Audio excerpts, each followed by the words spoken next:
Gara-gara Susi, motif rekayasa Ferdy Sambo dan Putri bisa terbongkar.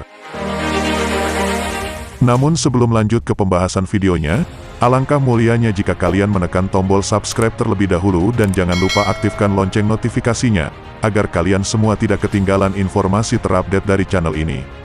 Jika sudah, mari tonton video ini sampai habis. Berkali-kali hakim menegur Susi, Art keluarga Ferdy Sambo dan Putri Chandrawati, karena keterangannya yang terus berubah-ubah. Beberapa kali pertanyaan hakim tak bisa dijawabnya dengan lancar, bahkan Susi terkesan bingung memberikan jawaban. Apalagi ketika hakim menanyakan, siapa yang melahirkan anak Sambo yang terakhir? Untuk beberapa saat Susi terdiam seperti kebingungan. Barangkali ia sedang mengingat-ingat, apakah pernah ada briefing soal itu? Karena dalam analisa liar yang berkembang, putra terakhir itu diduga bukan putra dari pasangan Sambo dan Putri. Namun hal itu masih merupakan dugaan liar. Namun dengan munculnya pertanyaan hakim kepada Susi dan melihat responsnya yang tidak spontan, seperti mengindikasikan adanya upaya pihak tertentu mengarahkan Susi untuk memberikan jawabannya sebagai saksi.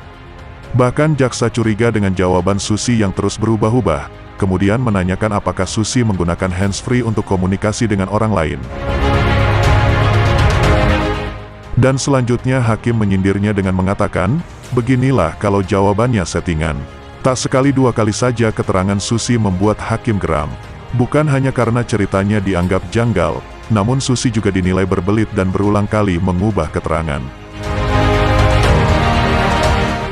Hakim Wahyu bahkan harus memberi tekanan tegas, bahwa jika keterangan saudara berubah-ubah, saya perintahkan JPU untuk proses saudara menjadi tersangka baru di kasus Brigadir J, dan tuntutan hukumnya bagi saksi yang memberikan keterangan palsu alias berbohong adalah 7 tahun penjara.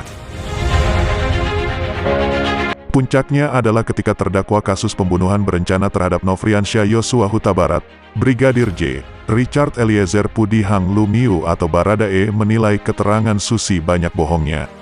Beberapa fakta dibantah langsung oleh Baradae, yang membuat Susi semakin tak berkutik, dan membuat hakim dan jaksa menjadikan Susi sebagai saksi yang sangat penting membantu membongkar kasus Sambo yang masih syarat misteri.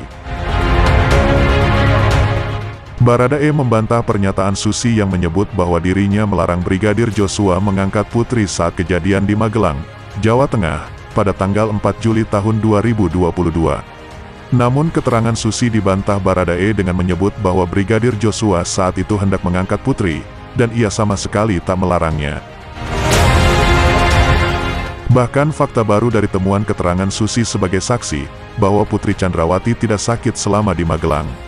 Pengakuan Susi di muka persidangan mematahkan klaim bahwa Yosua menggendong Putri Chandrawati lantaran sakit di Magelang pada tanggal 4 Juli tahun 2022 lalu. Jika bukan karena kondisi sakit, apa motif Putri yang dalam keterangan lain disebutkan, ia merasa sakit dan Brigadir Joshua berinisiatif menggendongnya ke kamar? Apakah itu bagian dari rekayasa, atau rencana Putri terhadap Brigadir Joshua? Kemudian, juga pernyataan Susi bahwa Ferdy Sambo sering berada di rumah di Jalan Saguling dan Duren 3. Padahal, menurut Eliezer, Sambo lebih sering di rumah Jalan Bangka dan hanya Sabtu Minggu saja baru ke rumah Saguling. Dengan 4 fakta bantahan itu, semakin menguatkan dugaan hakim dan jaksa jika ada fakta-fakta yang diketahui Susi, namun tidak disampaikan secara jujur. Namun disinilah justru banyak fakta menarik yang akan terbongkar. Bagaimana dengan tanggapan kalian? Tulis di kolom komentar. Terima kasih telah menyimak informasi terupdate dari channel kami. Dan nantikan informasi terbaru dan terupdate selanjutnya.